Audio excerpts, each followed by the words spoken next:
At the funeral, Karen created a scene demanding to see the will, but she had no idea whose name was written across 2,000 acres of land. Today, I'm revealing the first secret, and this is only the beginning. What happened next was beyond anything Karen could have imagined. The prayer had not even ended when her voice cut through the silence like a blade. "Where is the will?" Mourners turned in confusion. Some thought they misheard her. Others froze, unsure whether to look at the casket or at the woman standing beside it with folded arms and a face full of accusation. Karen. Even dressed in black, she stood out. Not because of grief, but because of anger. Because of entitlement. Because she believed this moment belonged to her. I remained seated in the front row, staring at the polished wood of my grandfather's casket. My hands were still. My breathing slow. But inside, memories and warnings echoed louder than her voice. Let them talk, my grandfather had told me 2 weeks earlier from his hospital bed. They always expose themselves. Karen took a step forward, heels clicking sharply on the stone floor. "If there's no will, there's no proof," she announced loudly. "And without proof, that land doesn't belong to you." A ripple moved through the crowd. She had said it. Out loud. The word nobody here was supposed to know yet. Land. I could feel the weight of eyes pressing into me from every direction. Curious. Judgmental. Waiting. But I did not move. Because Karen was already making a mistake she could not undo. She believed the proof of ownership lived inside a document. She had no idea the proof stretched across miles of open earth. Outside the church walls, beyond the paved streets and neat fences Karen loved to complain about, lay 2,000 acres of quiet land. Fields that carried my family's history in their soil. Boundaries marked long before Karen ever arrived in this town. She thought she was humiliating me. What she was really doing was forcing me to begin something my grandfather had carefully planned. Slowly, I slipped my hand into my coat pocket and touched the plain envelope resting there. No seals. No stamps. Nothing impressive. Karen noticed. "That better be the will," she said sharply. I stood up calmly for the first time. A hush fell over the room. I pulled the envelope out and held it loosely at my side. "This," I said quietly. "No. This isn't the will." A few confused whispers filled the air. Karen smirked, certain she had won. "Then you have nothing." I looked directly at her for the first time. "You're wrong," I replied. I turned slightly and nodded toward the church doors. "Because the real proof isn't in this envelope.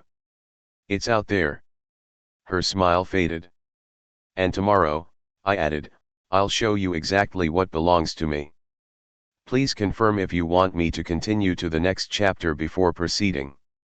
The next morning, a thin fog rolled across the open fields like a curtain waiting to be lifted. Dew clung to the grass, and the air smelled like wet soil and cold silence. I parked my truck at the edge of the dirt path my grandfather used to drive every Sunday without fail. I wasn't alone for long. Within minutes, cars began arriving behind me. One by one. Neighbors.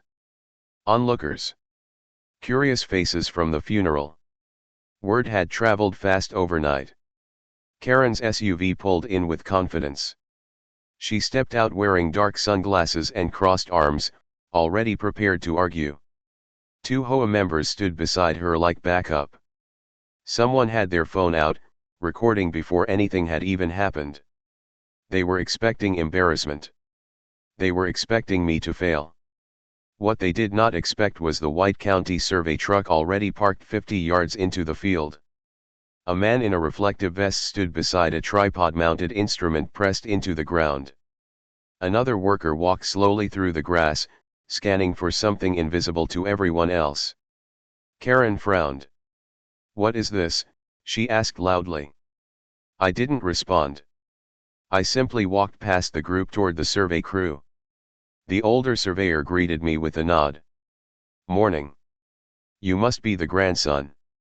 Yes. He tapped the metal legs of the tripod. We pulled the original county records from 1968. These markers are still exactly where they were placed. Karen scoffed behind us. Markers? This is just empty land. The surveyor calmly pointed his boot toward a small metal pin buried in the dirt, barely visible unless you knew what to look for. Property corner, he said. Her smile tightened. The second worker shouted from the distance, found the eastern boundary stake. A low murmur passed through the crowd. Karen stepped closer, irritation turning into unease. That doesn't prove anything. Anyone can stick metal into dirt. The surveyor straightened up. These aren't random stakes, ma'am. These are registered county boundary markers. They match the deed map perfectly. That word hung in the air. Deed. I reached into the envelope from yesterday and unfolded the large, aging paper inside. The edges were worn, the ink slightly faded, but the lines were sharp and official. I handed it to the surveyor. He studied it carefully, then nodded. Exact match. Karen moved forward quickly. Let me see that. He handed her the map. Her eyes scanned it fast. Then slower. Then very slowly. Because for the first time, she wasn't looking at empty land. She was looking at boundaries stretching far beyond what she ever imagined. Her voice dropped. This can't be right. I spoke calmly. It is. The fog began lifting from the field as sunlight revealed just how far the land stretched in every direction. And in that moment, Karen realized something terrifying. This wasn't a misunderstanding. This was 2,000 acres. Please confirm if you want me to continue to the next chapter before proceeding. By midday, the fog had completely burned away, replaced by a hard, honest sunlight that showed everything with uncomfortable clarity. There were no shadows left to hide behind.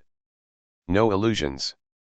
Just open land stretching farther than most of the people standing there had ever walked in their lives. Karen had taken off her sunglasses. That alone told me something had shifted. The surveyors continued their work quietly, moving with the calm confidence of people who deal only in facts. One marked points with bright flags.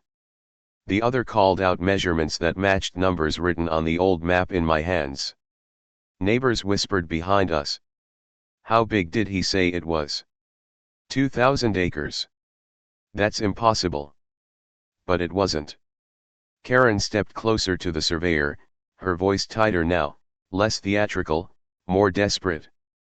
There has to be a mistake. This land has always been unclaimed. The HOA planned future development here. We've had meetings about it. The surveyor didn't even look up from his device. Then those meetings were based on incorrect assumptions, ma'am. Incorrect assumptions. That phrase landed heavier than any accusation. Karen turned to me. Why didn't you say anything before? I folded the map slowly. Because nobody asked politely. A few people tried to hide smiles. She ignored them. If this is true, why didn't your grandfather ever build anything here? Why keep it empty? I looked across the field, remembering the long drives with him, the way he would park in the middle of nowhere and just sit quietly, watching the wind move through the grass. He liked knowing it was his, I said. He didn't need to prove it to anyone. That answer frustrated her more than any argument could have. One of the HOA members stepped forward cautiously. We should check the county office. Just to be certain. The surveyor finally looked up. We already did. That's why we're here. Silence fell again. Karen's confidence was draining visibly now, like water from a cracked glass. Then the second surveyor walked back toward us holding something small and rusted in his hand. Found the original western marker, he said. Stamped with the county seal. He handed it to his partner, who wiped off the dirt and showed it to the group. The tiny metal piece carried a date from decades ago. Proof that this boundary existed long before the HOA, long before Karen, long before most of the houses nearby were even built.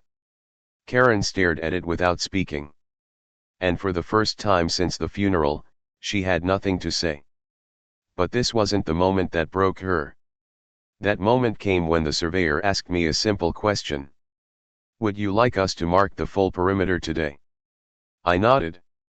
And Karen realized this wasn't just confirmation. This was the beginning of something much bigger. Please confirm if you want me to continue to the next chapter before proceeding. Bright flags began appearing across the field like silent witnesses rising from the grass. One by one, the surveyors walked the perimeter, placing markers exactly where the old map instructed. From a distance, the pattern started to form a shape so large it was difficult to understand without stepping back. 2,000 acres was no longer an abstract number. It was becoming visible. Karen stood still, arms no longer crossed, watching the flags spread farther and farther away from the road. Every new marker felt like another inch of control slipping from her grasp. This is ridiculous, she muttered, but there was no force left in her voice. Neighbors had stopped whispering. Now they were simply watching, quietly absorbing what was unfolding in front of them. Phones were still recording, but no one spoke loudly anymore. The mood had shifted from curiosity to realization. One of the HOA members approached me cautiously. We honestly didn't know, he said. Our development plans were based on outdated maps. This land was labeled as unregistered on recent copies. I nodded. Because nobody ever checked the originals. He glanced toward Karen, then back at me. This is going to cause complications. I looked across the field. For who? He didn't answer. An hour passed as the markers continued outward. People grew tired of standing and began sitting on car hoods or leaning against doors, but nobody left. They wanted to see the end of this. Karen finally walked up beside me. You planned this, she said quietly. No, I replied. You did. Yesterday. She frowned. What does that mean? If you hadn't shouted at the funeral, none of this would be happening today. That truth seemed to sting more than anything else. Just then, the surveyor returned with a clipboard and handed me a printed sheet. Preliminary confirmation, he said. Matches county registry exactly. Full report will be filed by tomorrow. Karen's eyes dropped to the paper in my hands. Tomorrow. The word seemed to echo in her mind. Because tomorrow meant this would no longer be a field argument. It would become an official record. Legal. Documented. Permanent. She looked back at the vast land stretching beyond the final row of flags now barely visible in the distance. This can't be over, she whispered. I folded the paper calmly. Oh, it's not, I said. Because what Karen still didn't understand was that proving the land was mine was only the first part. What came next would affect far more than just her pride. Please confirm if you want me to continue to the next chapter before proceeding. By the time the surveyors packed their equipment, the story had already outrun the field. Neighbors drove away with something more powerful than curiosity. They carried footage, photos, and a version of events that would travel through group chats, social feeds, and dinner tables before sunset. Karen must have known it too, because she didn't leave immediately. She stood by her SUV, staring across the flags as if memorizing the damage. I drove straight to the county records office. The building smelled like paper and old air. Fluorescent lights hummed softly overhead. Behind the counter, a clerk with reading glasses looked up as I approached with the envelope and the preliminary sheet from the surveyor. I need certified copies of the original deed and boundary registry for this parcel, I said. She typed slowly, then paused. Her eyebrows lifted. This is extensive. I know. She disappeared into a back room and returned with a thick folder that looked like it had not been touched in years. Dust clung to the edges. She placed it on the counter carefully, almost respectfully. "These records go back decades," she said. "Continuous ownership. No transfers. No disputes. That's rare." I opened the folder. Inside were maps, stamps, signatures, dates older than most homes in town. My grandfather's name. His father's name. A line of quiet ownership stretching through time without interruption. Proof that didn't shout. Proof that simply existed. "Can I get copies of all of this?" I asked. She nodded. "You might want them." As the copier ran, my phone buzzed repeatedly in my pocket. Messages from neighbors. Missed calls from numbers I didn't recognize. One voicemail from an HOA board member asking if we could discuss the situation calmly. I didn't respond. Because I knew something they didn't. This was no longer about the land. This was about what they had tried to plan on it. I had seen the flyers months ago. The HOA proposal.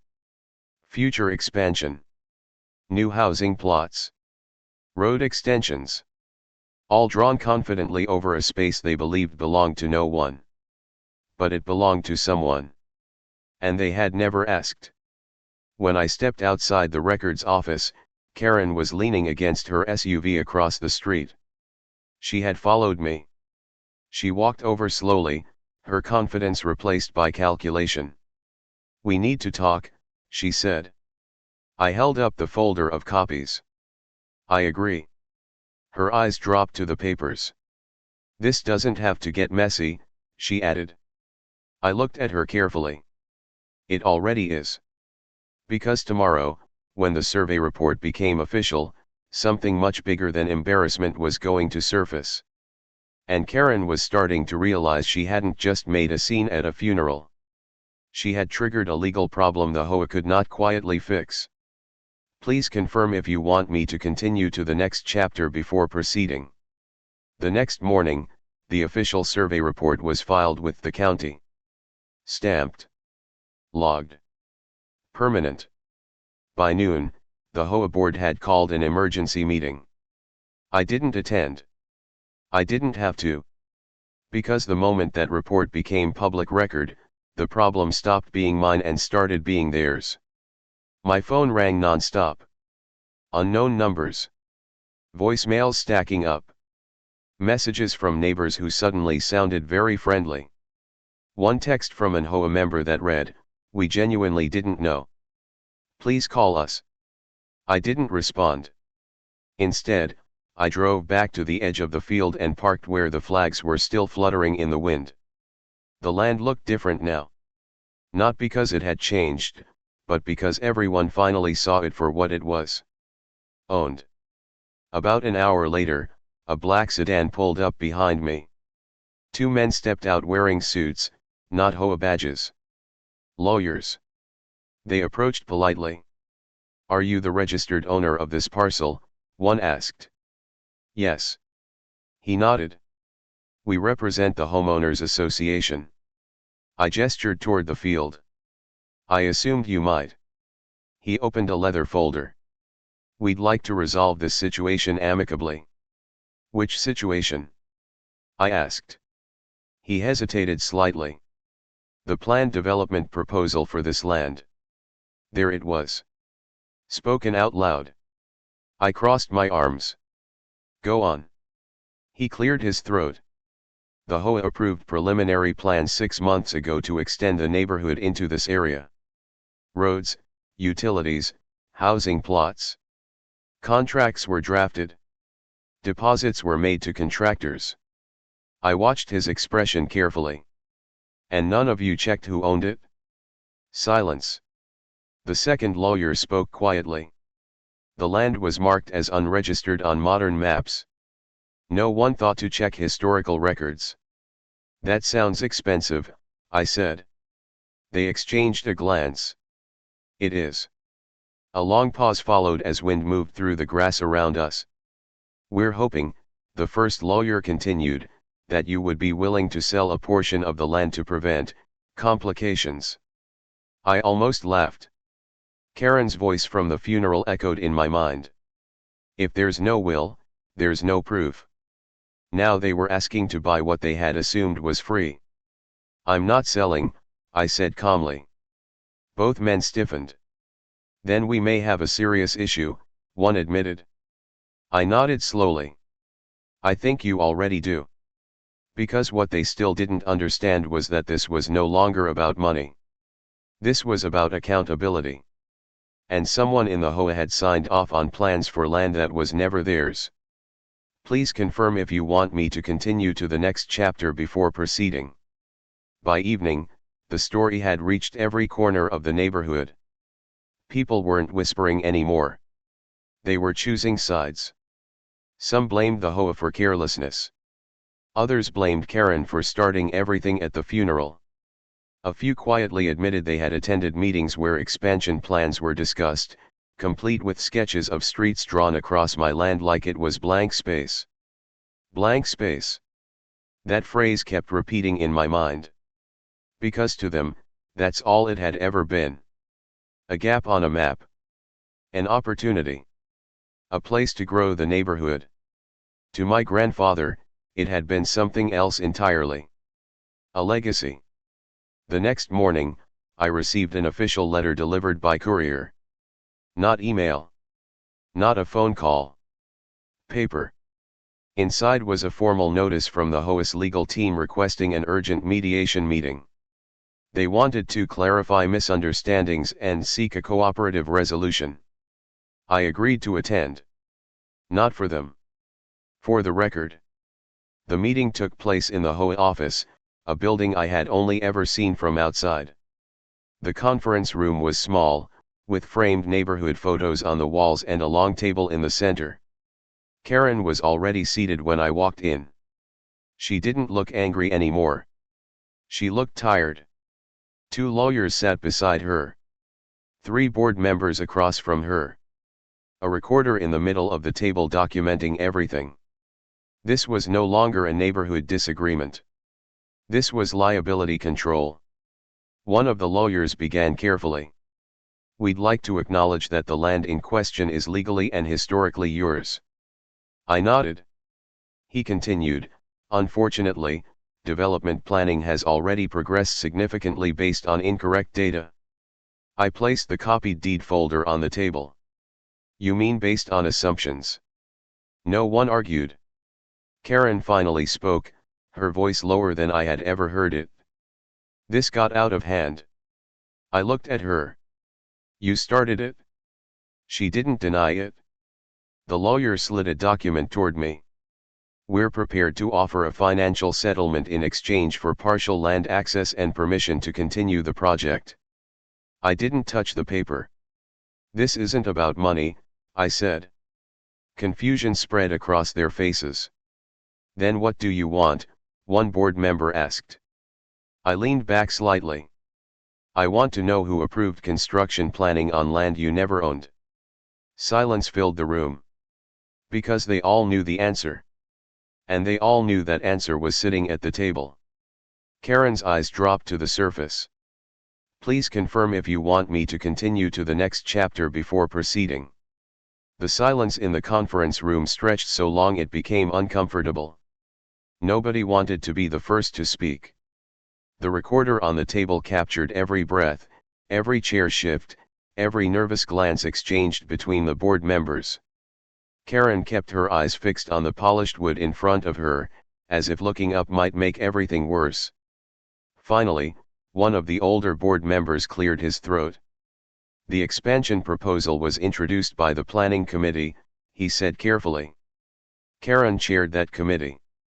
No one looked surprised. Karen's fingers tightened together. The land was marked unregistered on updated county maps, she said quickly. I followed the information we had. I responded calmly. But you never checked the original records. She didn't answer. Because she hadn't. The lawyer leaned forward.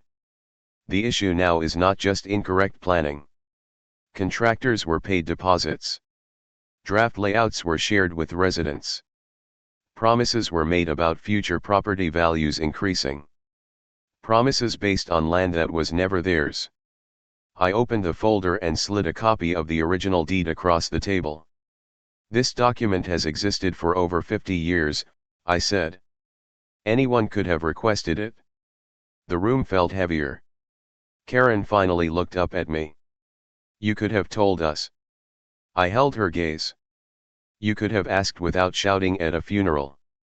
That landed harder than anything else. Another board member spoke quietly. If this becomes a legal dispute, the HOA could face serious financial penalties. I nodded. Yes. And if homeowners learn their fees-funded plans on land we don't own. He didn't finish the sentence. He didn't need to. The lawyer folded his hands. We would like to avoid public litigation. I understood what he really meant. They wanted this to disappear quietly. But that option had vanished the moment Karen demanded to see a will in front of a church full of witnesses. I stood up slowly. I'm not suing, I said. Relief flashed across a few faces. But, I added, this needs to be corrected properly. Publicly. Transparently. Karen swallowed hard. What does that mean? She asked. It means the truth goes to the residents. Every document. Every plan. Every mistake. Because what Karen still didn't realize was this had stopped being about me days ago. Now, it was about everyone who trusted the HOA to do its job.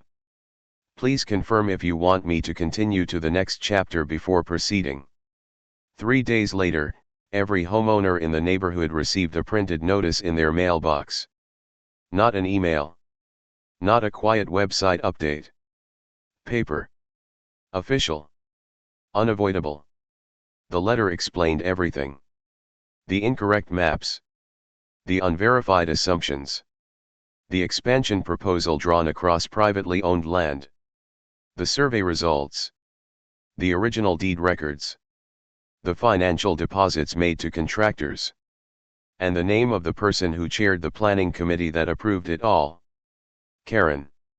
By evening, the neighborhood was louder than it had ever been. People stood in driveways holding the letter, talking in small groups. Phones rang constantly. Doors knocked. Questions flew faster than answers. I didn't have to say a word. The documents spoke for me. That night, the HOA held an emergency public meeting in the community hall. This time, every seat was filled. No one wanted to miss it. Karen sat at the front table, but not in the center chair anymore. A board member read the formal statement aloud, voice tight and rehearsed. Apologies were issued. Accountability was promised. Procedures for verifying land records were outlined for the future. Then came the part nobody in the room was prepared for. Effective immediately, the board member said, Karen has stepped down as head of the planning committee pending further review. A murmur swept through the crowd. Karen stared straight ahead, face pale, hands motionless in her lap. No arguments. No speeches. No dramatic defense. Because for the first time, she had nothing to stand on. After the meeting, people approached me quietly. Some apologized. Some thanked me. Some simply nodded with a new kind of respect. I walked outside into the cool night air feeling something unexpected. Not victory. Closure. Thanks for watching HOA Legend. Don't forget to subscribe and share your thoughts in comments below. The next morning I drove back the field alone. The survey flags were still there, moving gently in the wind. The land looked the same as it always had, quiet, patient, and birthed by a human mistake. I stood in the middle of it and remembered my grandfather's words, let them talk. Karen had talked, and in doing so, she had forced the truth into the open. She thought she was embarrassing me at the funeral. What she really did was expose 2,000 acres of history that had never needed to prove itself to anyone. Thanks for watching HOA Legend. Don't forget to subscribe and share your thoughts in comments below.